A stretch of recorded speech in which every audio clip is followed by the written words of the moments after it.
Y'all, as we kick back, have your breakfast, your coffee, your Broasters edition, your dipping donuts, or sipping on some brown liquor this morning, or a nice cold beer. I guess we're back because it's the Bon Appetit. Rappers keep creeping, but Ben keeps sleeping. Nah, no sleeping on us, infidels. It's hackerhamin.podbean.com. It's Cowboy Ted. It's Hamino Scum, and we're back for your impact attack, infidels. Yalla. Good morning to you, infidels. Y'all want to say what's up to MSG, feeling a little under the weather. So I said, nah, Briz, you take the morning off. You're pushing yourself, and living that executive producer lifestyle is not an easy one. You go until your body kind of gives out. And I know what that's all about, man. I'm right in the middle of hitting my big wave of the week of production, and I feel strong right now. But there's a guy who, he don't sleep.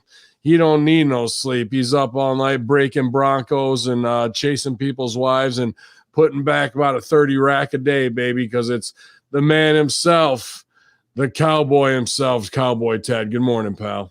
Well, good morning to you there, Mr. Hamino Scum. It's good to be here. I saw last night, finally, my opportunity is here. We saw them come together, Chris Sabin and Jimmy Storm, and I already got the perfect name. They're the Motor Money Beer Guns. Pew, pew. And they just need the perfect manager, and that's where Cowboy Ted comes in. Because let me tell you, I'm about one thing, Ben, just one thing, and that's money. We're going to take it $1 at a time. Sorry about your damn buck. I like that a lot. I think listen, if you think I'm being rude, interrupting you, I'm not being rude. He's on the other show. Oh, that's definitely not. I don't think you're rude at all. I know a storm's a coming. So I think Cowboy Ted's going to ride it like the wild lightning, like she had a need to feel the thunder, and Cowboy Ted is here to bring the lightning from the skies. So I'm glad you're with us, man. It was a good show last night. I thought there's a lot of fun stuff on here, a lot of good matches, man, to be honest with you. I liked a lot of what I saw last night. And actually, here at twitch.tv/conspiracy horseman, where we're back after getting full geared up the wazoo and getting banned. You know what I mean?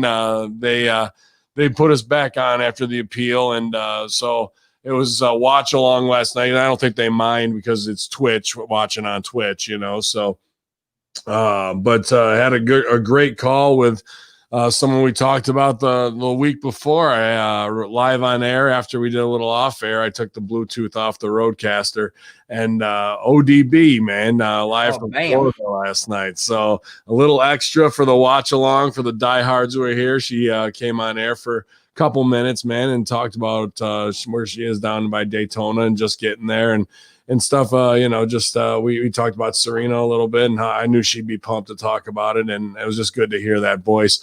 And then she got me on the way out, and I said, "I love you, Dirty," and she said, "I love you," and then she goes, "You bitch," and then popped me huge, and she knew she got me on the way out, and it was good too. So classic ODB, man. If you guys are down in the Florida area, or just go hop on her Twitter, and let people know she's trying to get word out down there. And, that's the biggest thing, is to play off her celebrity and the amount that we can do on social media to help her. What's that take? 2 seconds to go be fucking cool. ODB is one of the baddest who ever did it, man. And she's an awesome person. So let's help her out. I mean, they did immensely after they had the fire in the first food truck and stuff. And now she's got a dream set up. So let's help her make her dreams come true, you guys. That's what Hamin Media Group's about, supporting the best people and an independent businesswoman who does it all, man. Like that's the real deal. Driving the truck, going across country, moving her Airstream, like going, north to south during the seasons and all that shit. Like, let's help her out. Let her know that she's loved, man. Especially say Hamin Media Group sent you, man. She knows we got her back. Bam. To get into the local, I feel like the food truck scene, it's hard. Up here in Louisville, I mean, there's so many food trucks. It's hard to get present. And it's not about necessarily, I feel like, being a celebrity. It's really getting integrated with that local community. So I'd say certainly if anyone is from the area and knows of any of the, there's always hot spots where the trucks tend to go. And if anyone's in on that scene, definitely hook a sister up or let us know. We'll get the word out to her. But ODB is despite her a very assertive personality on air, she is a class act all the way. And I've said it before. We brought her in for a seminar for OVW, and just her demeanor and you could tell the girls in our locker room kind of changed just being around her. Like, she's good for the locker room. Oh and yeah. So it's just, and I think part of it is like she's like one of the guys. She's one of those ones that isn't about having passive aggressive drama. She's just like, if you got shit to say it, man. Let's get it over with and just hash it out. And she's always been one just to be cool as hell and to say what's ever on her mind. And we need more of that in wrestling, more people like ODB in the locker rooms, because certainly there's just not enough of that. So shout out to ODB. Glad she's doing well. And bam. Yeah. might go back in time. What if we have ODB versus Serena for the women's titles? Yeah, I put that out. She goes, "Oh damn, I better start doing some squats." You know what? We might be able to. I'll have to try to pull some strings. We might be able to at some point make that happen at Dream Pro. Yeah. I saw the great new graphics for Dream Pro. Congratulations, good job, man. Thank you. I was just having fun with some of my picture stuff. Oh, dude, all that stuff's good. That's good little publicity, using it online to drop the pebbles in the pond. Go ahead and talk about it if you want to, about what you guys got planned coming up. Yeah, well, so I'll go ahead and I'll stooge some of it off here. We aren't making an official announcement, but this is, well, it's not the locker room, but it's essentially the same thing. But we are in talks, at least, and it's all about really working out her dates. But we're actually in talking with bringing in Serena for our first show and our main event there for Dream Pro. And actually kind of cool. And again, this is on the down low, guys, so don't be blasting this out. Although if it gets out, I don't really care, because we're going to announce it probably in 2 weeks anyway. But we're going to have her hopefully come in and work. We actually, weirdly enough, there's a girl in the area up here who's been wrestling since she was like 9 years old. I guess, just doing just different training things here and there. Her dad takes care of all of her booking stuff and, keeps her, protected. She always has, someone there with her to, make sure, obviously as a child and minor, but apparently she's been enthralled with wrestling since she was a little girl. She's 15 now. So she's 15 years old, been wrestling for 6 years. And apparently is just this child wrestling prodigy. Really? And it's just really, really good. So we're like, how awesome would it be to take someone that's like that has all the potential in the world, and put her against someone that has all the experience and wrestling knowledge in the world in Serena, and put them in the ring and let them go. So I'm especially excited for this. We're hoping to have an official announcement in a couple weeks, but if it goes down, that should be a great match to see. And you want to talk about out of the gate living up to your standard, dream booking, that's unbelievable. That's like some never could happen in a million years, getting a first shot at it. I hope you guys can pull off. That'd be great. And that's kind of our MO for our main, we have a lot of priorities. We have a whole mission statement, but our first priority is just to be able to make our money back from show to show. And so we're working out the budget and everything. But number two, it's to try to connect great talent in the area to pros around the globe, or really across the US, that have been established and are named superstars, and letting them have a chance to shine on a platform. I think over the next 100 tickets. You what now? You better tell that little girl she got to sell 100 tickets to all of her friends before the show, so you can. Well, and seats are going to be limited too, because of COVID regulations and everything. So definitely, I'll once we get everything ready to launch, I will keep the Hamin Media Army abreast as far as getting the first shot. I mean, obviously, some people aren't in the area, but we will also make sure there's ability for. I think we're going to have it on Fight TV. If you want to obviously get the whole show, and then we're going to have a weekly 20-minute show on YouTube. It'll feature the matches. So eventually it will be on YouTube. But If you want to get the first shot at it, then I'll be sure to let you all know once we get all that worked out and have the information for you. But I think over the next few months with Dream Pro, you're going to see a lot of great talent getting the shine that a lot of people didn't know about. And hopefully it'll lead to further opportunities either through Dream Pro or going on and getting a shot at AEW, WWE, Impact, or any other major company. Other people we got coming in, obviously, Shiloh Jones and his partner, Turbo Floyd. They're the Outrunners. They do this 80s gimmick, both of them pros. Randy, Turbo Floyd, actually was supposed to go to the Olympics and unfortunately got a concussion during the Olympic trials and got scratched out. But he is a wrestling prodigy. He's only a few years in, and he gets it. he's going to be something. And Shallow, you know him, he's been around forever too. And so you take someone that, again, that's an experienced journeyman with someone that just it has, all the natural talent in the world and just gets it. And they're a great tag team. Joe Coleman, we're going to bring him in with his partner, Halal Beefcake. I mean, I don't want to keep going on about all these guys, but it's going to be some good stuff, man. And I'm really excited for it. I'm pumped. Nice, man. Yeah, I've worked a couple shows with Halal Beefcake up in Canada. It was a good time, man. There's just, like you said, so many great talents to choose from who can operate at a high. Many, really. Yeah, and people don't know, and they'll soon will know. And if you don't know, now you know, infidel. Honkies. Oh. Oh, yeah, man. All good stuff. Great to talk to Dirty. And more importantly, I forgot to say this just for our listeners. Ben let me know before we went on the air about my squeaky ass chair. It is gone. We got rid of that shit. Thank you, Beast. And I appreciate you all speaking up and letting us know, because we're here to deliver the best quality content we can. And if there's squeaky noises going on, then we need to take care of that shit. So I appreciate you giving me the heads up on that. And I got not a rickety ass, but I got a hard ass kitchen chair that will not squeak. My lumbar spine might be in squeaking by the end of this.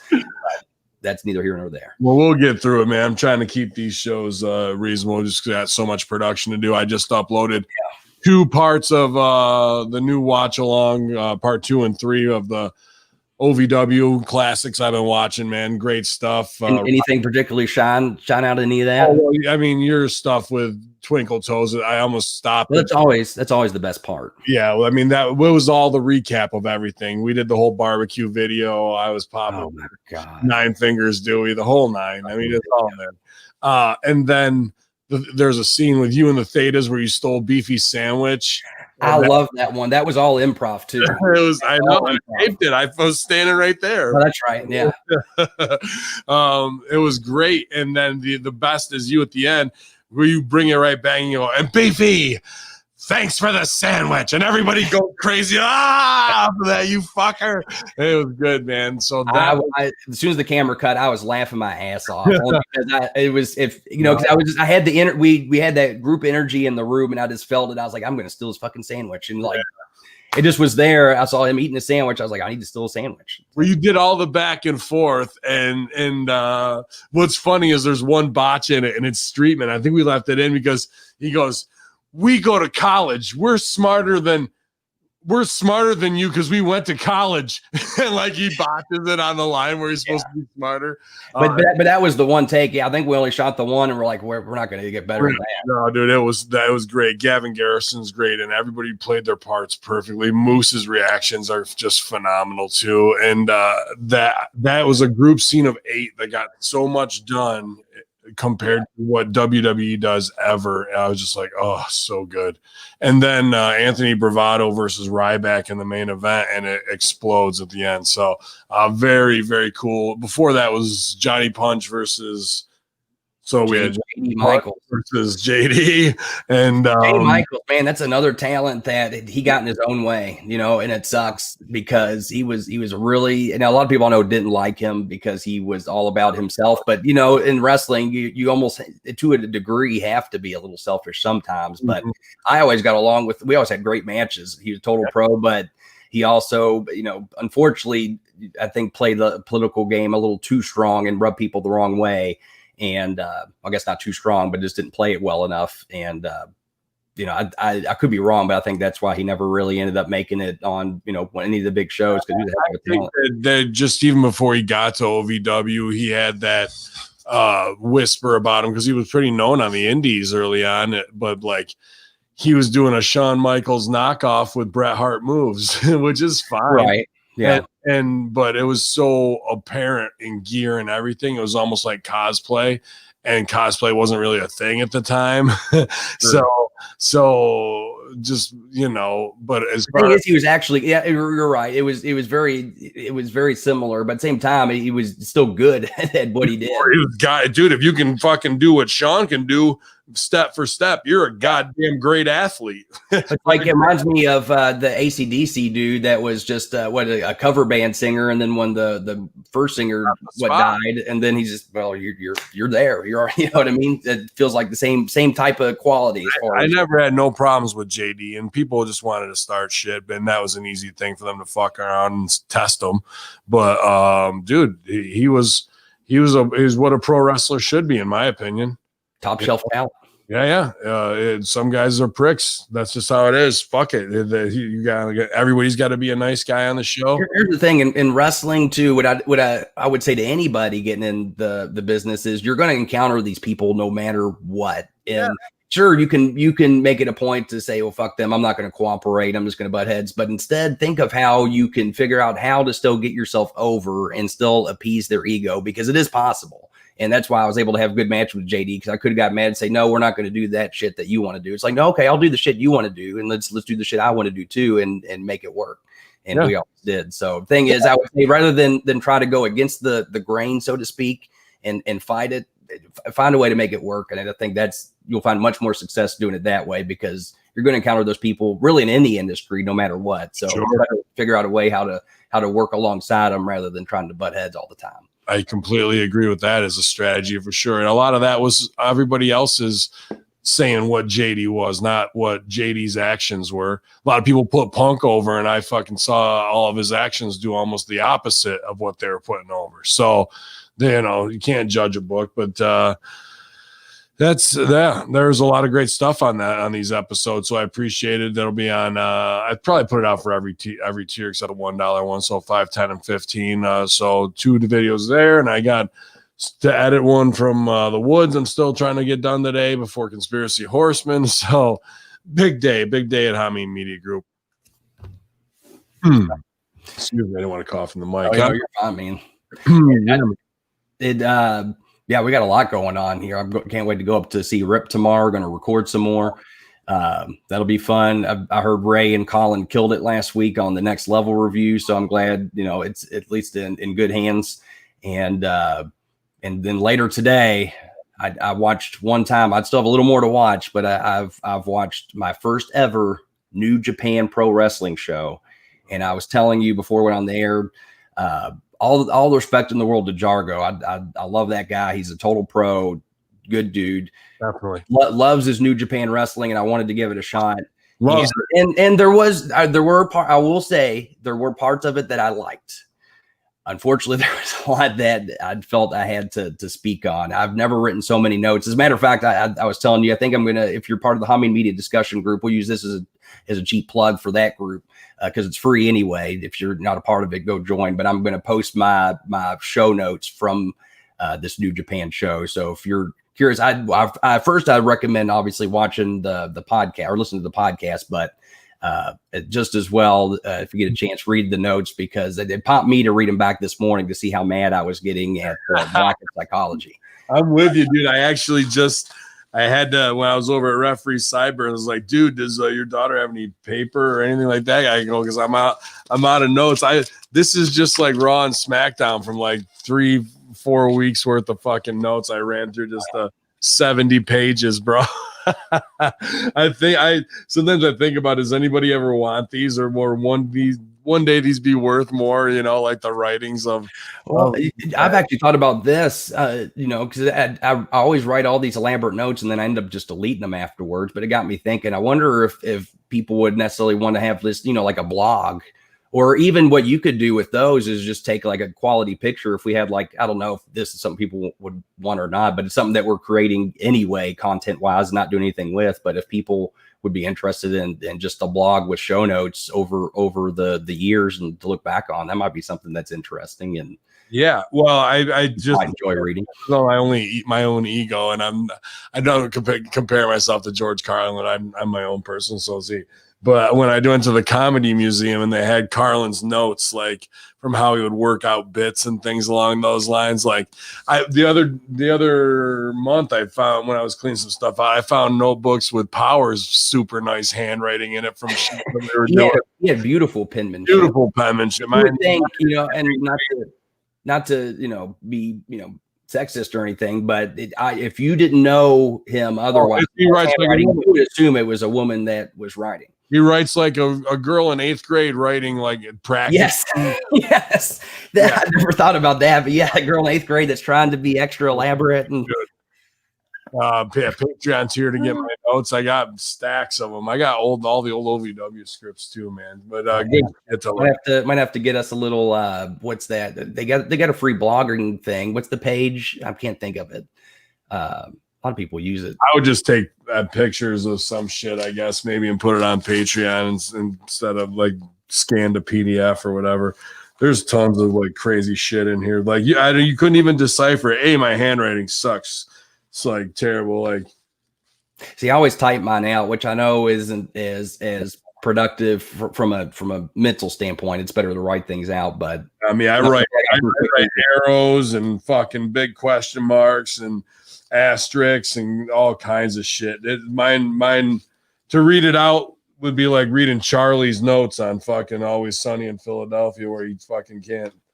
Not that I have dyslexia or anything. I just on mine you will see kind of my inner monologue as I'm watching the show. I'm like, what the fuck is this? So apparently it's Jumpstart night. I think I wrote that at some point because every match is a Jumpstart. Everyone's a Jumpstart right now. But there was some good there, and so if you want to know what was good on the show, then be sure to tune in for. I think Destino is the name of the show. The Destino podcast. It'll be a lot of fun. I'm looking forward to hanging with Jargo though. I'm glad he's kind of getting back on the scene with producing shows and looking forward to it. Should be a good program. Well, it is nice to have him back. He went through so much, and I'm glad he can get back to some sense of normalcy. I'm sure he's been through so much, and Billy Ray Valentine has too, with the loss of his grandfather. Or it's not Billy Ray Valentine, excuse me. RBV. Rick Vickery with the loss of his grandfather, and I think he told me he's going to probably be able to come back starting next week too. And then, like you said, Ray, is we needed to shift manpower for the stuff you're doing with Rip, which is phenomenal response, unbelievable response to episode 3 on Patreon. I feel like just the dynamic of being there live, it's different. Rip just he's on. And it's good stuff. And of course, working on the Rip Rogers book, that'll be a work in progress, but looking forward to getting that together and hopefully having that out sometime in the springtime, hopefully. Look at how much you're doing since you broke out of the bubble. It's great, man. I love it. At first it was, trying to find myself, and it's like, what now? What do I do? And this, you start getting interested in projects and just start putting your creative juices, so to speak, into it yourself. And now, working on the book, have several podcasts, and getting ready to start my own wrestling promotion. And it's like, I would have never imagined a year ago I was doing all these things. And so I have you to thank for it, man. So I appreciate it. And considering that in only a few months, these things have came into light, I'm excited to see a year from now where we're at. So and you got built-in support base, man. That's what Hamin Media is all about. So excellent stuff. All the way around last night really pumped me up to talk to Dirty Gimmicks again. That's great. More great stuff. And I wanted to say thanks to Ray for being able to come back in and be the sergeant at arms that he is, to jump in there and do next level podcast while we had his shit. And I'll say it also, I feel like he has, not that he always had good energy, but like, I feel like he has a renewed energy, kind of being back on the scene. Like him and Colin, him and Colin have a great dynamic anyway. They kind of play off each other very well, but I feel like he's extra motivated, and from what I've heard, the show was great last week, and so be sure to continue to check that out. They'll continue to do a great job on the next level review. Sure, man. And NXT looked good this week from what the billboard I saw. So appreciate it. And it also tells me that I need to find and start bringing into the fold and training the next junior to associate level producer at Hamin Media Group. So I got a little insurance policy or things that we want to grow into a new direction. We can reassign people, because right now we could have been effed if we didn't have such loyal, guys that were like, yeah, let's do this, and I can move here, and you're gonna go there, and we're fluid with it, and the stars aligned the right way. If they didn't, it would have been a lot more stressful week the last 2 weeks. But thankfully, the pieces fell into place properly. But it also let me know that I need to find somebody. So we'll talk about that in our Friday kayfabe meeting. So new Suck My Balls podcast is up. Matt Schaffer, you're supposed to be fucking getting some rest, buddy. Get some vitamin C in you, some vitamin B12, and rest up, dude. I know for those B12 injections, MSG could take some of those and come back looking like, ready to he might be ready for Ken Shamrock after some B12. I think he will be too. It's time he might need only 12 people with him instead of 20. I mean, Dream Wrestling, Ken Shamrock versus MSG, 20 minutes. How many? Best out of however many in 20 minutes. How many can Ken Shamrock make MSG tapped out in 20 minutes? I would pay top dollar for that ticket. Well, I will say my good buddy, he listens in occasionally. I'll give him a shout out. Referee on the show, Daniel Spencer. I know he has ridden with Shamrock a couple times, and actually was putting over. He's just a hell of a good dude. Shamrock is. So maybe if we can pique his interest, because I'm sure Shamrock is he's a top dollar athlete as much as he's worth it. Again, our goal is to make money from one show to the next. So, but if he wants to just come in and kick MSG's ass, and we'll still give him a payday, but maybe it as a bit of a discount, then we'll make it happen. Get the word out. Ken Shamrock versus MSG. Tweet it out. Let your friends know you demand it. You want to see it. Let Ken Shamrock know. Get him interested. Let's make it happen. In wrestling, MSG's been talking all that shit. No 12 guys. You can book the 12 guys. Dream Wrestling's not paying for that. It's just you versus Shamrock. 20 minutes. Whoever has the most falls or submissions at the end, that's who wins. You got to go 20 minutes with Shamrock, and as many times he taps you out, that's just. Now we're getting somewhere. Now we're booking something, boys. But yeah, that's what we got going down here at Hamin Media Group this week. You guys, and for the Strangler out there, fucking Group. Oh shit, haven't had that one in a while. And for all those out there, this is the Hustler Rogers. Yeah, it's fucking me. Yeah, and listen to the fucking Hamin Media Group. That's Ben Hamin Media Group from Rip Rogers. Go get him and go fuck yourself. I love the Man Beast fucking wheezy laugh. That always fucking makes me fucking laugh hard. He got me a lot of times during that podcast. Oh yeah. I'll tell you, the easiest podcast ever done. You just get Rip going on a subject, and we're off to the races. Yeah, it's off to the races for sure, man. Actually, I want to listen to that other one real quick. Sorry, I'm just the opening. Yeah, I'm just a mark for that fucking clip, dude. It's fucking so good. Yeah, right from the get go. I think I even said, I was like, this is gonna be a good episode. I know you pop for that. Ladies and gentlemen, welcome to the next edition of the FR podcast. Oh, but fuck, I get. Yeah, I got to get the biceps in there. On the other side. Look, you got the fucking thing here. I got the big ass goddamn fucking cannon over here. There we go. There we go. I'm 66 motherfucking years old, you fucking lazy fucking millennial fucking nerds. Doing your fucking dives ain't worth a fucking shit. No fucking emotion, no intensity. You don't know fucking nothing about fucking. Oh, I know. Let me. Here's your promo and here's your fucking match. In other words, you ain't where the fuck. You know how to fucking call the fucking ring. If you can't, Jesus fucking Christ, fuck off, die. Look, hey, you see it? You see that? I got the shirt Triple H sent me. He did. You got that from the game. Yeah, game sent it right to me. Looking good. There he is. Well, that's just a small Patreon, you guys.com/Hamin Media Group, dude. That's the first minute. He goes from telling people to fuck off and you suck and die to got my Triple H shirt. Looking good. I fucking love that shit, dude. He fucking kills me, man. The way he switches gears like that. I can't even think of really too many comedians who have that type of timing like that. He told me, by the way, I don't know if this was on the podcast or not, but I guess he did. I mean, I know he did some wrestling story stuff like down here, but apparently he's been booked for the comedy club a couple of times. And he said, I don't even prepare anything. I just tell them stories and they all laugh and they like it. And they ask me to come back. It's like all these, because you're entertaining. Yeah, man. Fuck yeah, dude. And he said he'll make fun of people in the crowd. He goes, you don't fucking work out, and just starts, just yelling at them. I was like, that's great stuff.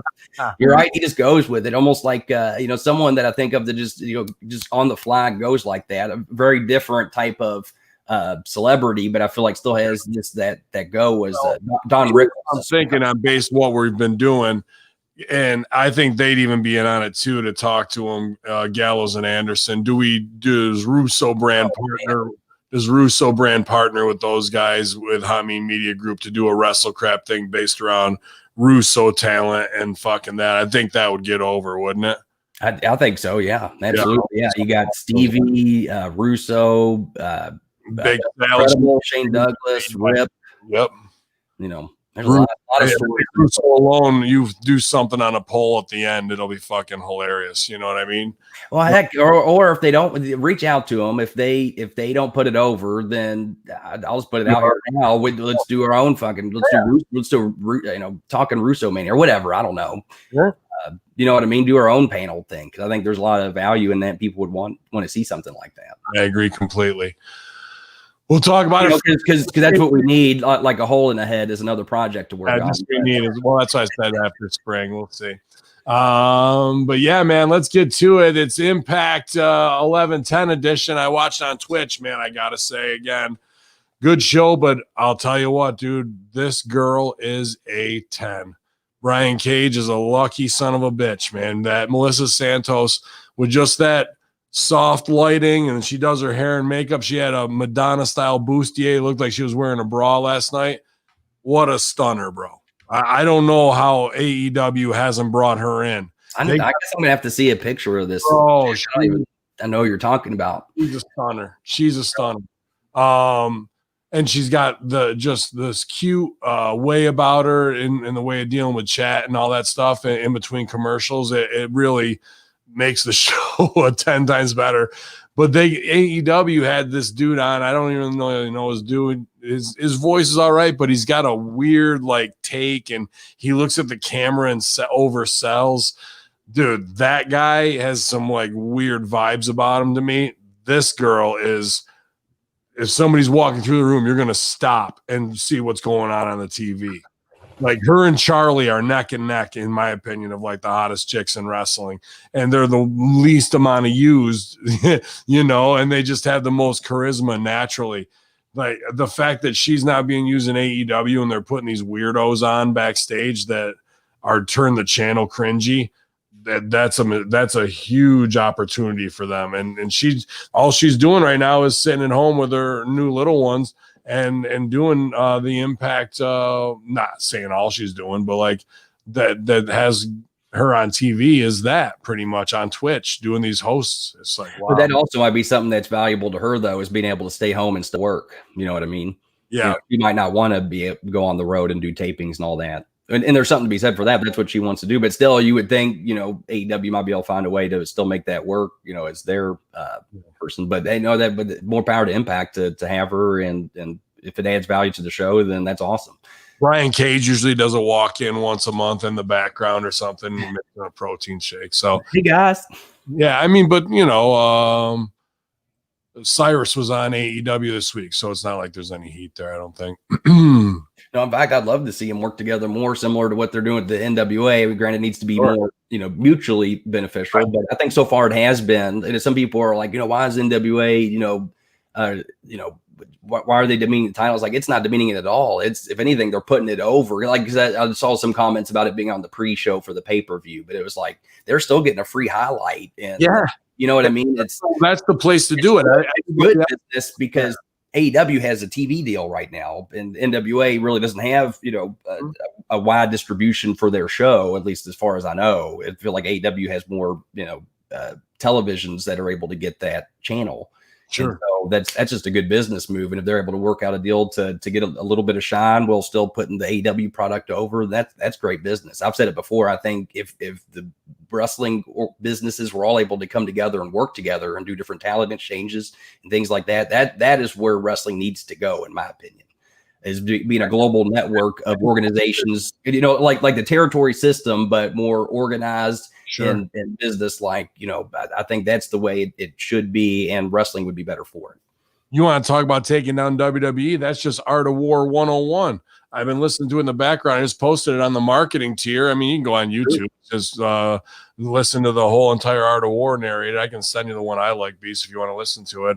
I just keep it on in the background over and over because there's so much strategy in it. But if they were to form an alliance, that's not like they got to shine each other or have stable wars or whatever. Right. Little talent trades like that. Because I thought with him being there, when the Bucks went over, that's when the Good Brothers should have came out on Full Gear and either beat the shit out of the Bucks, or you think they're gonna, and then they beat the shit out of FTR so the Bucks can be protected if Matt's really hurt. And then we have FTR versus the Good Brothers in a fucking, what WWE never did the right way with them. You know what I mean? That's where it should have gone. And they never did shit the right way. So there's a lot of like little FU points in that crossover that get people talking. Impact guys are here. Are they? No, that's a one-off. Wow, that's cool. Dream booking on that level. Let's do it. FU booking, that really is. And there's a big opportunity to endear your crowd that way, where you draw WWE into having to sell for it, or just take it with a spoonful of sugar and it's a salty taste still to them. Like they either have to come down off their mountain to acknowledge you, and at that point they're ready to be attacked. Even this week they showed their hand where AJ was in some stupid sketch, and they made a joke to, like, when you decide to come up from the big leagues, like, still ripping on Impact.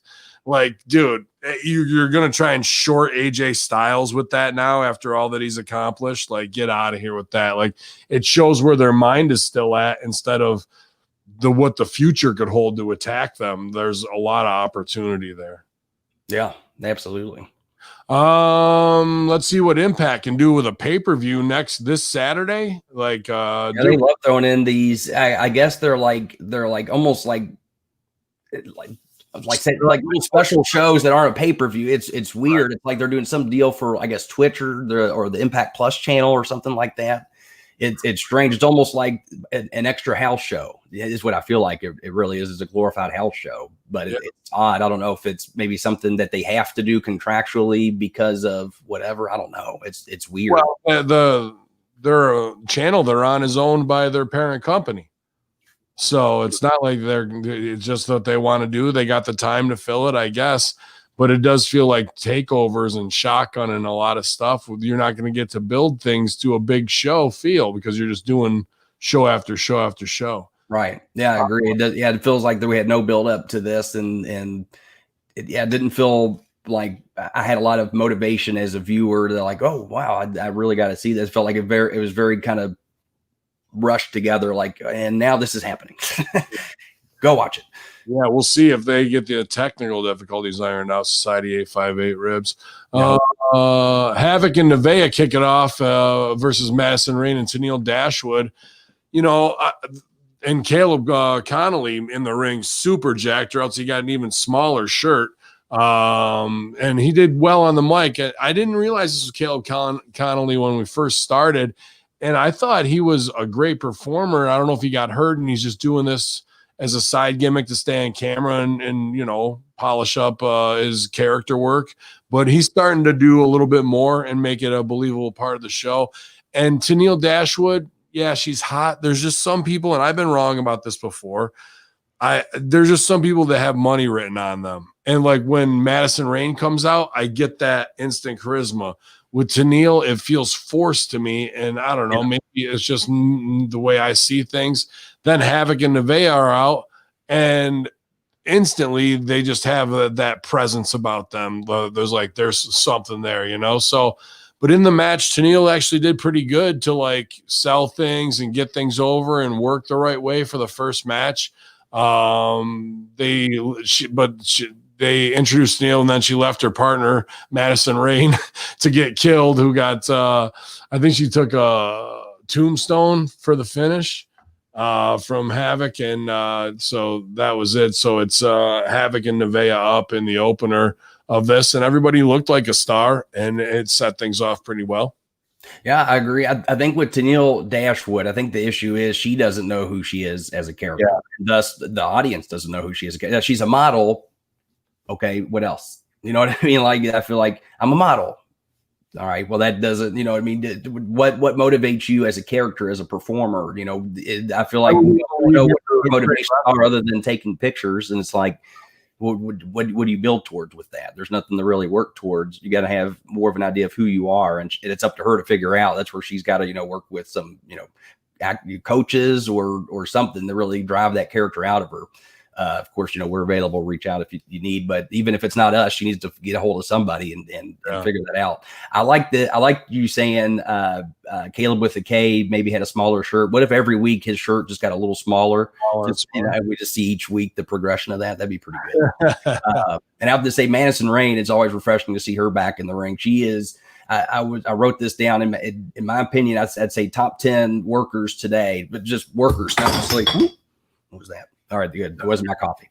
I'd say top 10 workers right now today, period. And I'd say as far as women go, I was really racking my brain, but I'd say top 3. I was thinking Mickey, Serena, Madison Rayne. I can't think, there's some other really good top 10. I'm down to wrestling today. Charlotte Flair in there probably. I'd put her up there as well, but I'd even say I'd put Madison just as far as being a I would too. Character-wise, you know what I mean? Yeah, you're right. Charlotte's very much up there, and I'd say Becky. I'd put them in the top 5, but I'd say my top 3 are Madison, Serena, and Mickey. I can't disagree with that at all. Asuka, I like a lot too. Yeah, absolutely. Yeah. And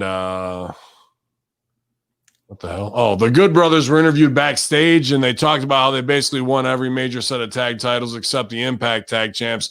Then Ethan Page came in and slapped Carl Anderson across the face, who slapped him right back. This is off of the popularity that was the slap chomp thing, that slap chump that Ethan Page made after he slapped Anderson in a little gif. It took off, and then he sold some T-shirts on it, and now they're going to jump the shark on it. But who would have thought slapping people across the face would get you over, Beast? Yeah, who knows? I mean, pretty inventive. I mean, who ever thought in a million years someone could make money slapping people? I don't know. Somebody. Rohit Raju defeated TJP to retain the X Division Championship. This was an awesome match, and these guys are really getting it. TJP, when he was younger, definitely could have been criticized with that video game no-sell style.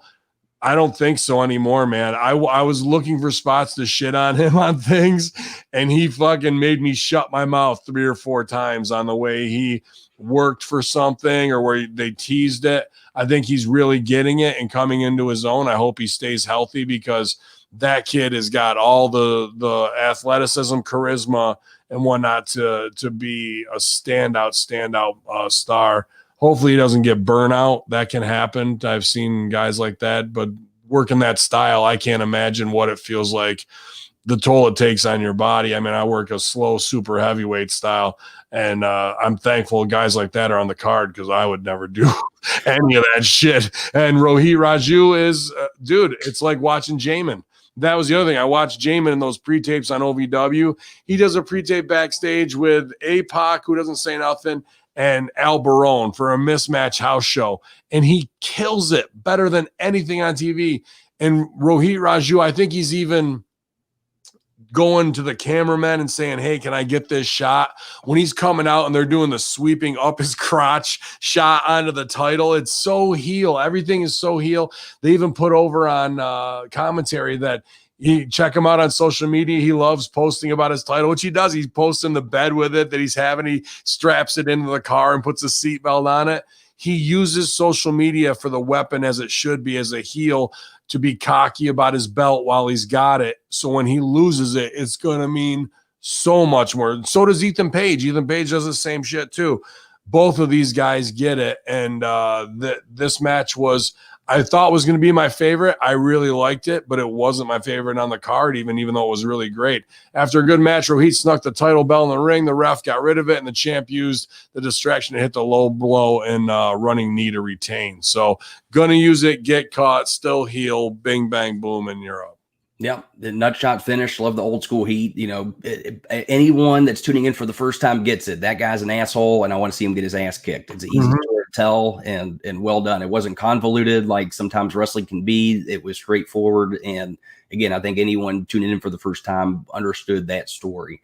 I like that you brought up Rohit going over to the camera people and saying stuff, because I've harped on it before, but that's the difference of learning to work the TV style versus just your house show style. It's a whole nother set of rules and understandings of how to get yourself over. It's talking to the camera people to get your shots. It's talking to the commentators to make sure they're putting the shit you want to put over at the right times during the match.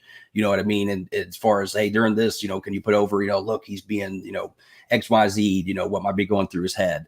And it's doing all those little things that, help present the story and the character that you're trying to get across on the television screen. And well, an indie wrestler is going to look at it. What's my match and my spots like in front of the crowd, if that's all they ever know. And where we come from, it's what does it look like on TV as I come through, and then how does this help me here, and where do you need to be to see this kind of business? That they're not thinking of their match that way because they weren't trained out of the gate that way. So yeah. And I'll say on TJP, I agree with you, man. It's easy when you get innovative to sometimes let actual physics get in the way of cool shit, which I hate. I still hate the Canadian Destroyer. I'll never put it over. I don't like it. It's not realistic in any way, but you have a guy like TJP, when he's doing these innovative things, makes it work in a way that looks realistic. Like his version of the atomic drop during this match, I was blown away by it because it looked good and it made sense. He got Rohit in the double chicken wing, lifted him up, and then dropped him while he took a flat back with his knees up to do the atomic. And I was like, wow, that was different, but it makes, it physically could work. You know what I mean? And that's what I like. It didn't look like it I had to extend my imagination to make it feel like it was believable. And that's the difference between doing shit that's innovative and effective versus just doing shit that's innovative just to do it. Yeah, man. Austin Montgomery joining us from Louisville, and good morning. Ugly cold day. I don't know. It's raining and cold in New York, man. So it's just November. That's just how it is. Veterans Day. Shout out to all the veterans of all wars, long, short, old, and here and gone. Sure to go to a restaurant that gives you your free meal today. Yeah, absolutely. Yeah, shout out to Michael Hayes, cousin John, everybody we know, man. Yeah, plenty of you guys out there. It's your day. Hernandez grilled Falaba about the wad of cash that's still missing, threatening him until Kiera Hogan and Tasha Steelz came to the back. To back off Super Mex. I popped, and the Chaos Steel stole the cash from Ba. Neither of them realized what happened. Yeah, this was a jail shakedown, and then they put a roll of tape in Fala's pocket to do the Indiana Jones swap. While one was holding his face, looking at him. This was a cheesy scene, but it could have been real shitty. But really, Kiera Hogan and Tasha Steelz committed to the bit, and this scene worked because of their level of commitment to the bit. And then Fala just walking off thinking things were fine. So and without saying a word, put over the gimmick. yeah. Without saying nothing, man. Without saying nothing. This was good. These are segments that can fall flat on their face if everybody doesn't play their part to the fullest extent that they have to. And if you overact it, that's blatantly bad too. So I was impressed by Tasha Steelz and Kiera Hogan in this scene, playing the part that they needed to and getting that, Three Stooges level bit over. Yeah. And I'll say Falaba is slowly becoming one of my favorite things to watch on Impact. I didn't before just because I didn't know who he was as a character. At this point, I see money written all over him. He can over time, a slow amount of time. Let's be clear. I should not be shotgun, but over a slow amount of time, he could become a top level, lovable babyface. I agree completely. When I went to Monster Factory when Rip was there, in Jersey, and Fala, this before anybody, Fala was working the indies. And there was a lot of kids there, man, because it was NXT guys there and shit too, looking. So it was a big tryout. And Follow was there and working his ass off, and a big man. And I'm, how I was in practice as a out of shape dude. Follow had good wrestling knowledge, but you could just see he was out working everybody, even as a sumo size guy. And I pull him, I look around the room and you see who's, they all got heart. I'm not down that, but you see who's got money written on them. And I pulled him aside and I go, dude, you just keep doing what you're fucking doing. I'm looking around here. And if I'm seeing a guy who is putting his all in, and at the same time, there's something about him charisma wise, I go, dude, you're it. He goes, that means the world to me, bro. So I could be wrong on Tennille Dashwood, but before Follow Bow was ever on TV, I saw him at that tryout, and he was the one out of 40, 50 people that stood out to me. And I made sure I let him know that, because as a big man struggling with the weight, you're always second guessing yourself. But then if it feels weird, do it more. If that's your thing, lean into it. Be as healthy as you can be. But, that's his fucking wheelhouse. And he made the most out of it early on with character doing nothing. Like you say, we see him leveling up in bits, and there's a slow build is everything. But Follow Bow totally gets it, man. I was working with Dick Justice, and he obviously totally gets it. To me, those two guys have a lot of the same charisma, likability, and just natural abilities together to get over no matter what stakes you want them in, man. Follow Bow for sure, dude. Stakes, bah. This was kind of sad but impressive, this next segment. I don't know what's going on, if we're getting worked, but the Rascals are getting evicted from the treehouse, and they think, no, not from the treehouse. They haven't paid their rent in 2 years. They're actually leaving Impact Wrestling. And I'm going, wow, this is a pretty interesting, if that's, kayfabe shocker. I didn't see this on the sheets. So they're doing good business for these young guys on the way out, instead of just doing a fucking, nope, they're gone type thing. And the locker room loves these dudes. I've been super impressed by all of them in the fucking bit parts they play in every scene as a group together. And I don't know if they're going NXT or AEW, but holy crap, man, I could see these guys making a great impact at AEW. At NXT, I think they're going to get pushed right down, and have to try and get their gimmick over again and all that shit. They're not going to mention they'd be lost in the sauce. There's so many people. I remember when I was, it wasn't that long ago, I was reviewing NXT just a couple weeks ago, but I would say it all the time. I mean, there's so many talent. There's so much talent there, or otherwise, that it's hard to get on. I mean, there's a few people that are on the show regularly, but sometimes people will be off the show for 6 weeks and you see them again. It's like, oh, I forgot about that guy. You know what I mean? So, of course, then again, I also feel like sometimes you might say the same about, some people on AEW, depending on who you are. Like, for instance, I know you've gone off about, someone like a Sean Spears that a lot of times gets relegated to dark and not on the main show. So it's like either one. I still feel like Impact would be the place where they're going to have the most opportunity to shine right now. But at the same time, if they're getting that opportunity, then I don't necessarily blame them for taking it. But I at the same time, we don't really know what's going on. This could also be we could be getting worked. This could be part of an angle too, for sure.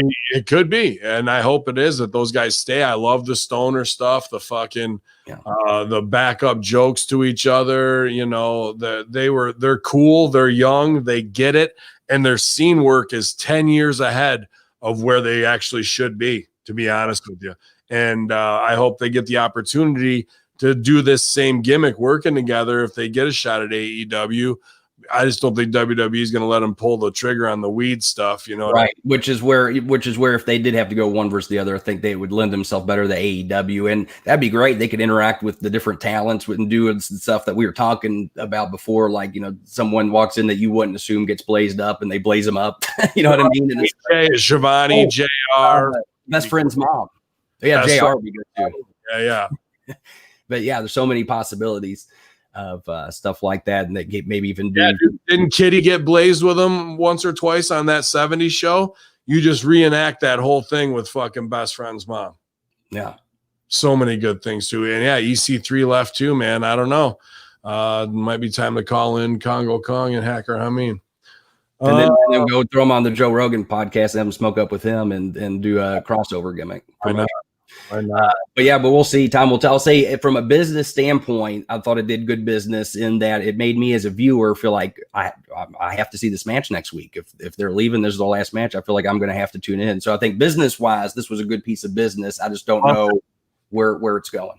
It was shocking. We had a follow-up one later, but even still, that's just classy. That's just classy of a wrestling promotion compared to all the other vindictive shit we've seen in years upon years. Chris Sabin defeated AC Romero. I didn't like this finish. Triple XL has been trying to get themselves a title hunt and take it more seriously. They attacked Alex Shelley a few weeks back to write him off after an injury kept him bound for glory. Dreamer conducts interviews and interrogates various members of the roster about who shot Johnny Bravo. We still didn't get the hospital scene here. I think that was the biggest miss on this show again.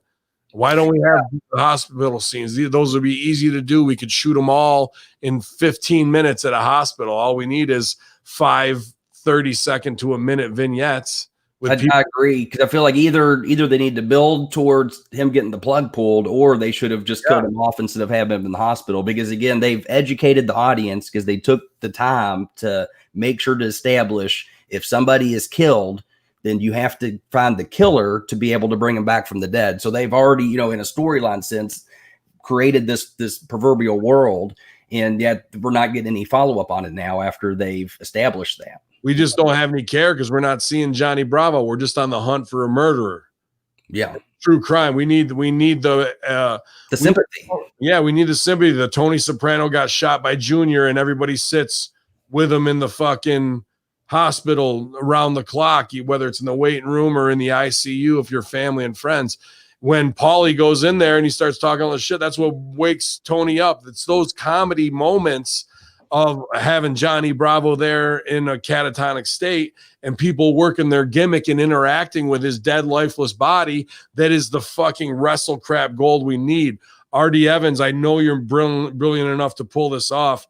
Let's start getting these scenes in there because that is a lot of meat left on the character bone. And that we really want to feast on right now. Yeah. He questions the Deaners and being mad because they lost the match earlier in the night, and Father James Mitchell, who said he never used a gun to kill a man. So was that the match between? Yeah. Oh no. Talking about AC and Sabin, there was that match. Yeah, that's later. I think this was just a setup, right? Okay, it wasn't the match. Oh no, because I have a problem with that finish. Eddie Edwards defeats Chris Bay. After this match, Sami Callihan and Bay surround Edwards with weapons. Swan makes a save. Ken Shamrock appeared and mauled both baby faces. Good luck, Matt.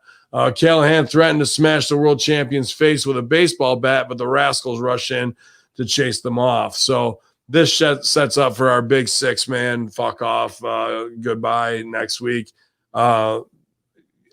Leave the Rascals laying? I don't think so. I'd end in a schmaz and Rascals up again. There's no reason that a team of them have to, do that, I guess. Yeah, I guess I don't know. At the same time, I wouldn't say you completely, bury him. You put him over. I mean, I still feel on the way out it's good business to got to have them up at the way out. But you can still find a way to still get them up even with taking a loss. You know what I mean? Like the heels can get the cheap finish, but then they come back, hit all their moves, and then Hacha raise the hands with Rich Swann, and they'll be missed. You know what I mean? Whoever the last guy, whatever one they can run a train on, they do it. They run the fucking waterfall on him, and that's it. Yeah. I'll say I'd love that we're talking. We had the match right with Eddie Edwards and who do you work? Eddie versus Chris Bay. That's right. Eddie Edwards went over with a really slick reversal, just with a slip over win. And I absolutely love that slip over wins are becoming more commonplace in general. I would agree. I'd like to see that trend continue because it makes near falls, just regular roll ups in a match mean that much more. So we don't have to do stupid ass false finishers all the time and vary a bunch of moves. He got me because I looked down and looked up. I was like, what was the finish? Yeah. But that's great because this makes those little roll ups mean more, because right now I feel like they don't mean anything because no one believes it, because unless you hit someone with everything in the kitchen sink, then they don't buy it. But I think this is a good trend. I give actually Randy Orton probably the credit, because he had that backslide win that everyone was talking about at SummerSlam, and I feel like we've seen more slip over finishes since that point. And I would say I'm going to say it right here. I'd challenge all wrestlers to do the same at some point. We've got a little bit more 2020. We'll carry it through 2021. Hashtag slip over challenge. Spread the word. It gives heels the shock factor to be hot at, and fucking the baby powders and the heels on the high ground. What? No. And he gets I get in the ref's face. Fuck that. And the crowd's going, yeah, fuck that guy. Like, and if a heel slips over, then I can roll out and fucking in your face while I slip over and hold the rope, and 1, 2, 3, and we're out of there, right? Yeah, that's great. I'd say the only thing at the end of this match I would have liked to have seen Sami Callihan not have gotten the babyface not getting any sense of comeuppance on him. I would have wanted to build that heat, make the fans want to see it. Actually, I wrote it out here. I think I would have liked to have seen Rich Swann come in. Sammy, instead of getting hit, ducks out. Chris Bay, he has the chair. He goes to swing. Swann ducks, and then he attacks Bay like he did to Sammy and starts beating him up. And then Sammy at this point can try to slide in, but gets caught. And then right before Swann is about to kick his ass, that's when Shamrock comes in and cuts him off and kills him. And it just would have been so much more heat. Then we want to see, Rich Swann was that close to get his hands on Sami Callihan, and Ken Shamrock was there just at the right moment to not allow that to happen. I mean, can you feel how much more heat that would have been, to build that up? I mean, it's not that what they did was necessarily bad. It just wasn't as conducive to building that heat and make people want to see Rich Swann finally get his hands on Sami Callihan. Not as much. And I'd say allowing the babyface to get his hands on the heel and get some semblance of a payoff, it's just, you're killing some of that payoff. They're clearly building to the 6-man tag in viewers. I think we're much more inclined to want to see the babyface champion get his hands on the dastardly Sami Callihan, and to an extent how close the Rascals were to get their hands on him. So, either way, but obviously they're building to the different business with the Rascals, but I just feel like in a long story short, they could have built more heat there. Definitely could have. It's just about the choice you make at the end, and it wasn't max value. I agree. Tennille opted to not go with Madison Rayne after throwing her under the bus earlier in the night. Shocker. She asked Jordan Grace about teaming up, even though they hate each other and they don't trust one another. They're going to team up at Turning Point to see if they can make it work in the tournament. I'm sure great things will happen. I don't know. I've heard that it's tense. I heard it's tense in Impact because of the SJW Instagram girls who fucking make it that way now. Like it's starting to come back around, and workers are like, I don't even really want to talk to them because who knows what they're going to run and say. Yeah. By the way, I think we did miss that match, by the way, the AC Romero Sabin match. Oh, we did miss it. So, yeah. I wanted to go back to it because I had a couple things. My thing on this was, dude, you got these massive super heavyweights, one in the ring and one at ringside.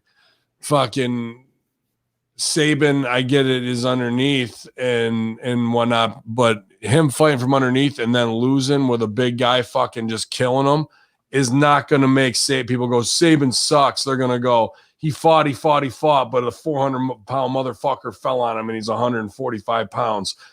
It's believable. To have him go over on the other guy as a giant slayer just as a get-over match was the wrong thing. It was about him losing and his tag partner. Especially the guy on the outside, too. Yeah. They should have spot and fucking, or a ref draw, and he hits him in the corner, throws him in, fucking he's reeling, and he fucking kills him too. And that's it. Like, there's just so much that he could take. Like, for him to go over there was the wrong thing. We need empathy. Not to mention the setup is obviously with the James Storm thing. So again, we're talking about how to pay off more heat. If Chris Sabin gets taken out by two super heavyweights, and then has to find James Storm again, that's more meaningful. Right. Now, well, Chris Sabin was able to take care of two guys by himself. Why should I give him have a tag team partner? got no reason to. Why? He's fucking that good. He can take out Super XL by himself. He can go into the tag tournament by himself and win too. He can beat everybody by himself. You don't even need James Storm. Yeah, apparently, so it's like, I just feel like they're putting the cart before the horse here. And there was so much more heat that could have been had. And there was also another spot in the match where Chris Sabin dives to the outside onto these guys and takes them both out. So you have a tag team here whose name is XXXL. And one of the few things that anyone tuning in for the first time absolutely would know about them is that they are big guys. When they come to the ring, the camera shakes, and they're obviously big. Chris Sabin has been highlighted and put over as a world-class cruiserweight wrestler that can hang with the heavyweights, but that does not make him a heavyweight. He can out-wrestle the biggest of them all day long. That's fine. But at the end of the day, physics will never dictate a 215-ish pound man is going to take down over 600 pounds of man unless he's throwing himself off a 6-story window. You know what I mean? That's not what happened, though. He knows the outside. We got something special for you on the pay-per-view. 6-story window. He's going out, Beast. Yeah, that'll be great, pal. And then when they did that spot, and then I'll put Sabin over. Then they went in the ring, and he did a masterful, great job chopping down the proverbial tree with AC. But why would you do that spot right after you've just taken down both men immediately beforehand? Then the tree chopping spot doesn't mean as much because we just saw the tree go down. You know what I mean? That's just, my opinion, but he should have chopped him down. He fucking goes down and rolls out, and then he goes off. And not that they should have caught him. They definitely shouldn't have fucking done whatever there, you know what I mean, and sold for that. That was just ridiculous, dude. Like, yeah, these guys who are good pros, and not to mention, I mean, and that could have been something where, say, he dives to the outside, they catch him, they go to like throw him, he lands on his feet, he ducks one, they end up hitting. You know what I mean? He could have done something cool right there. Instead of he's going to hulk up and take him out, because again, it's just not. You got to think of what is believable.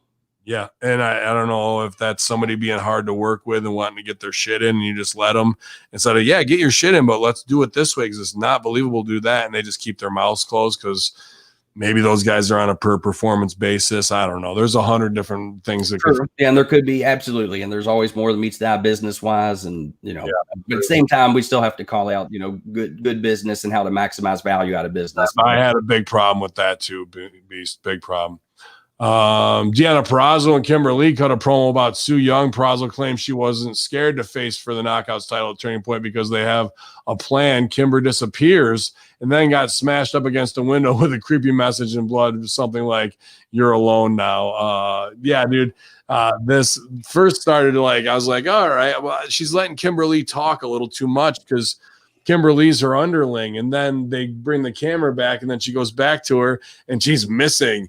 And I just watched this on OVW Throwback where Conway takes out each one of the Insurgency. It was my week to get taken out there, the last one with the Buck. Remember when he came in and took each guy out individually? So I just watched this from whatever it was, 12 years earlier, and now here we are. So I popped for this once she was gone. I don't know if I needed the Walking Dead fucking pressed against the window thing, but, that's that. Yeah. And I'll say Deanna Purrazzo, people might get mad at me for saying this, so I guess I'll preface it with, as far as in-ring work goes, Deanna Purrazzo is miles ahead of Tennille Dashwood from a character standpoint. Train Rip Rogers 101. But from a character standpoint, I feel like the same issue, almost exactly. I don't know who the hell she is as a performer, and I don't think she does either. Yeah, we get you're the virtuosa. She says that a lot in her promos, but what does that truly mean as a character? Other than I've jokingly said before, it just means she's super fancy. But at the same time, you know what I mean? We need more from it. And I still feel she doesn't quite know who she is as a character. And for her to really take it to the next level and become a world-class star, she's going to have to figure that out. And, again, it comes down to finding the right coach and finding the right work again. Put ourselves over if you want to reach out, but find somebody to help you get there, because that's the one thing I feel that she needs to really take it to that next level is finding who she is as a character. I agree with that, man. She's young, but that's not an excuse. I think that's wrestling bubble coming out of NXT. I've seen a lot of I've seen and heard a lot of things. Well, what's your gimmick going to be? What are you? What's your gimmick? So like they think you got to have, because Seth was the architect or Iowa's own, and like that's the standard of like the model of what you got to do. Yeah, but those still aren't characters. That's just that's a catchphrase. Right. They think that's part of it. So now you're stuck as a virtuoso. Well, what do you conduct an orchestra? No, just be Deanna Purrazzo, trained by Damian Adams, Rip Rogers knowledge, and I wrestle like a motherfucker. I like the Jackie O look. I like the way she looks. I like that. Right. that oh look. yeah. But we don't need to live up to all these fucking gimmicks. Like that's for gimmicks like me. You know what I mean? Not because you're young, you're athletic, you're technical, you're sexy, you're Italian. I liked when she came out with the Ferrari like gear like that she had in NXT, and that was her brand. That's the way. If you're gonna do that, you have Deanna Purrazzo to make her look cool. You go rent a goddamn Lamborghini and you show her like, here comes a Lamborghini. No one's expecting Deanna Purrazzo to get out. That's fucking cool. You know what I mean? Yeah, that would turn heads. Badass bitch. Like that's what she needs. That she needs to really sit aside and go back to when she was 13, 14 years old and loved wrestling and go, what do you in your mind's eye as a superstar think is big and as crazy as you can dream it? And if it's a lime green fucking Bugatti that rolls up and you get out, so be it. And then next week, let's make these things happen. Now we're going to see what that character is, because it's going to be true from inside of her instead of what the word dictates it to be. I'm a beast slayer. I'm a king slayer. No, you're. It sounds like she either is writing out or has someone write out her promos, and she's getting all the words exactly correct, but that's not the point of it, is to get her voice correct. It's about getting the emotion, and that's a big difference. Not in her voice, I agree. Reno Scum defeated Crazy Steve and Falaba, as they should, but dude, no follow-up on this, but I gotta say, this was my favorite match on the card. Reno Scum has such a great and marketable look. And when they first started bringing them in on a pay performance basis, maybe 2 years ago, and then I think they both might have been hurt and had rehab injuries, but I think the littler guy got hurt pretty bad. And now they're back, dude. And you can just see the difference between a factory-made team in NXT or whatever, going through the motions, versus an independent team that has fucking been tagging together for years, and the fluidity, and it just really takes me back to, Powers of Pain, Legion of Doom. Like when you see it, you fucking know what it is. And Reno Scum definitely had. Now Falaba and Crazy Steve are, a mixed tag here of what they're supposed to be out of the wrestle crap world of Wrestle House. But Reno Scum really impressed me, and I liked this whole match, to be honest with you, dude. Yeah, it was a good little match. And as a matter of fact, even though they were thrown together here, I actually got my wheels turning. I was thinking, how fun would it be, unless they're gearing towards something else? Because I don't think Crazy Steve or Falaba really have any other business going on right now. If they were able to come together, say next week, Falaba is a hot mess because he just lost a match this week, and then he also realizes he lost the money and he's beside himself. And then you have a Crazy Steve going, "Hey, what's up, buddy?" And say, "Well, you just got to find your inner crazy. You got to find the inner weird within you, Falaba." And he's like, got to get weird, and then he just starts, and then you can play that scene out, week after week of, okay, he takes it the wrong way. He thinks he has to start, being a weirdo and doing weird things. And he's like, no, all that kind of shit. Yeah. I mean, you could go with a lot of good comedy stuff. And then he finally realizes his inner crazy, and you do him kind of doing a pseudo, wild man gimmick, but still has that, lovable side to him. And I think that could potentially even work as a good piece of side business they could develop. I agree. He could do the bite the turnbuckle bit and get that over for a little while and make that his thing for a year. Yeah. It'd be a lot of fun. But I like this match for what it was. I thought Reno Scum looked the best I'd seen him since before that all that happened. And that was just good tag team wrestling. Good job. Chris Sabin said that he needed to find backup for his match against Triple XL. I don't know why. He fucking beat him clean. Since he's one of the greatest tag team stars ever, he went out and found him help from another, and that's James Storm. That's right, baby. I'm sorry about your damn pay-per-view check, man beast, but we're back, baby. And maybe I'll cut you a 12-pack off of this, but James Storm is back to tag with another legendary tag team. I think this is a good choice. This was a good scene. It just wasn't as meaningful as it could have been given what we just saw earlier in the program. But I think it works. It was a good little vignette, and it made me, at least to some degree, interested. Just I don't feel as motivated because, again, we just saw Chris Sabin take out the tag team he's now needing help with.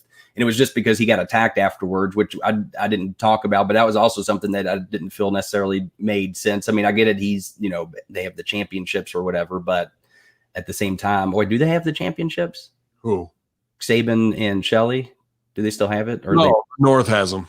North has them. They got them back. So even more so, why are they randomly attacking Sabin? You know what I mean? Because they haven't done this before. So what is XXL's motivation other than they did like when it was Shelley and them, when Shelley got taken out at the pay-per-view on top. So then the next show, I think it might have been the one you were off, possibly. I'm not sure. Okay, and that might be.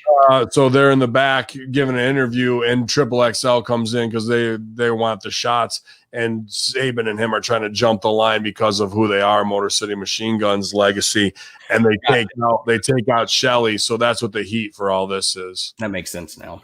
So anyway, there you have it, the Motor Money Beer Guns. I like it. Carl Anderson versus Josh Alexander of the North. So Good Briz versus the North Briz.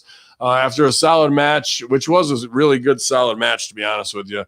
Good wrestling, good high impact stuff. Too many clotheslines, but whatever. Ethan Page causes the DQ, and the North puts the boots to Anderson. Gallows makes the save, and the two teams brawl into security, finally split them up. It was a hot finish.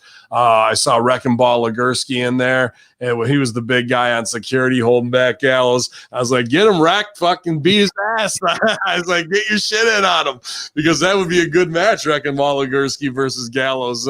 So I hope Wrecking Ball gets a shot, man. He's a fucking good indie worker, a big motherfucker. As you saw, you stand in the pocket with Gallows, and you still look big.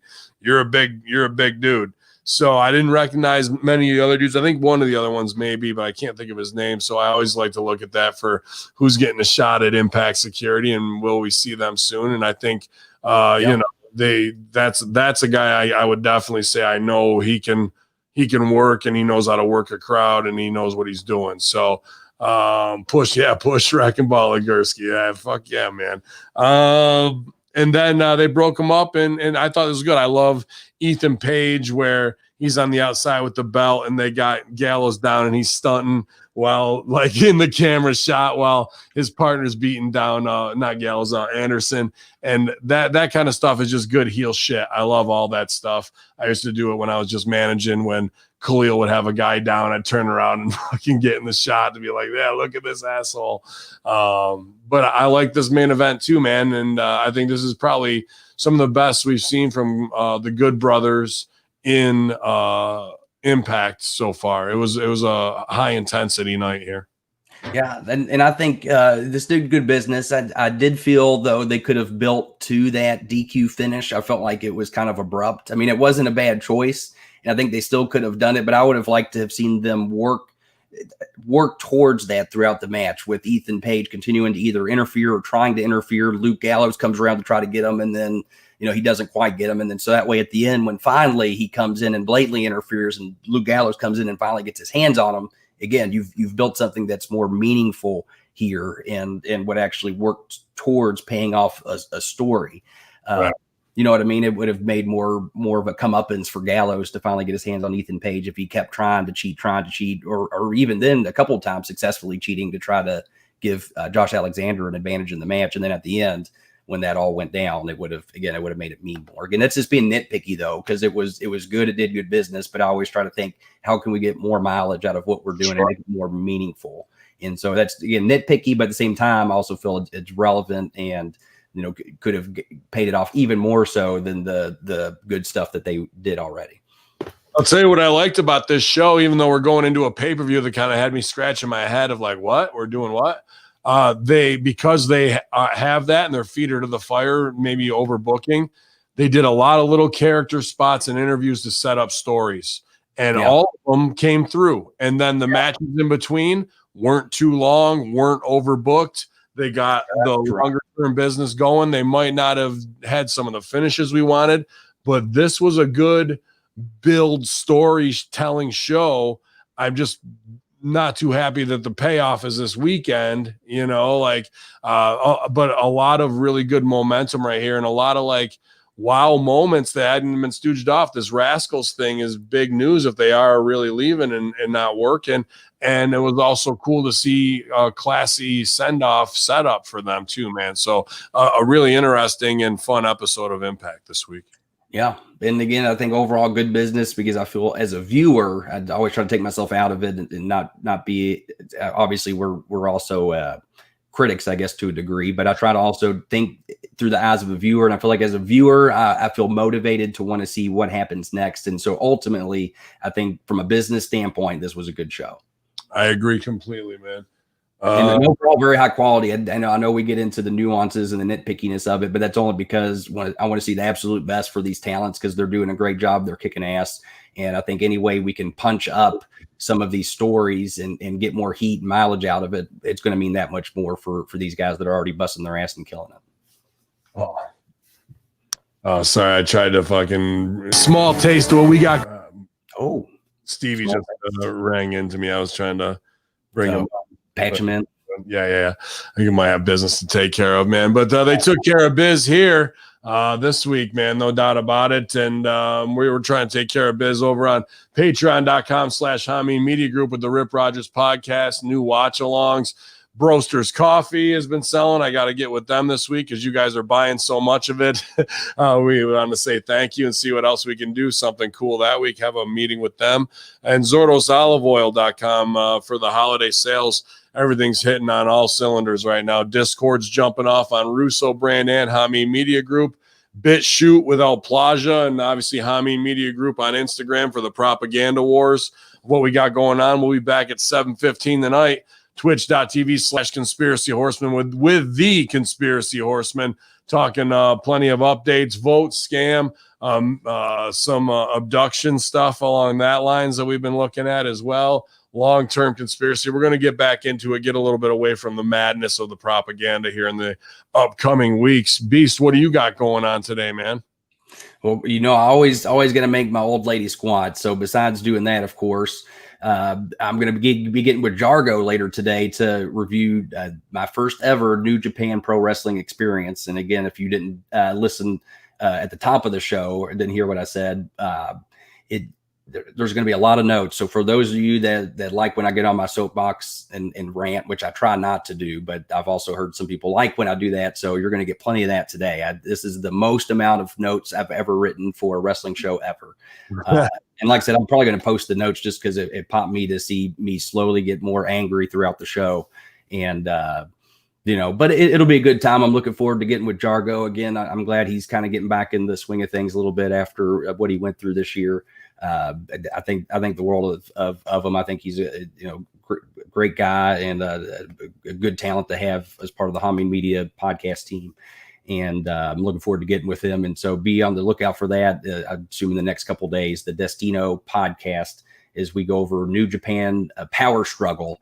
And it for me, unfortunately, it was a struggle, but at the same time, there was some good stuff, and we'll highlight that as well. But looking forward to get with Jargo and doing that. And then, of course, tomorrow hitting the road back up to Indianapolis to get with Rip and doing the next FR podcast, as well as getting the next chunk of his book written out.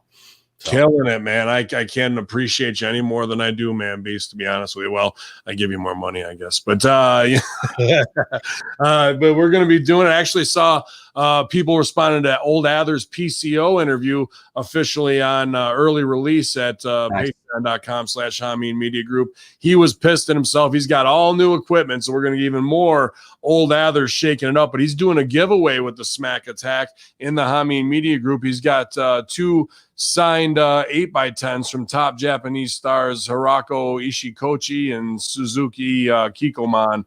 So get over there and see what's going on with the Smack Attack with him and Money MacGyver. And you guys might win some Dave Meltzer sticky special 8x10s from New Japan. No, it's Ibushi, I think, and I can't remember the other one. I could beat them both. It don't make no fucking difference. But y'all, man, I'm glad to be here with Cowboy Ted, busting Bronx, kicking down a 12er early in the morning, setting it off how we should. It's Hacker Hamin at hackerhamin.podbean.com, haminmediagroup.podbean.com. Add it on your affiliates, your YouTube, and we appreciate you infidels being with us as we're back on track with your impact attack. YOLO! In your face, squeaky chair.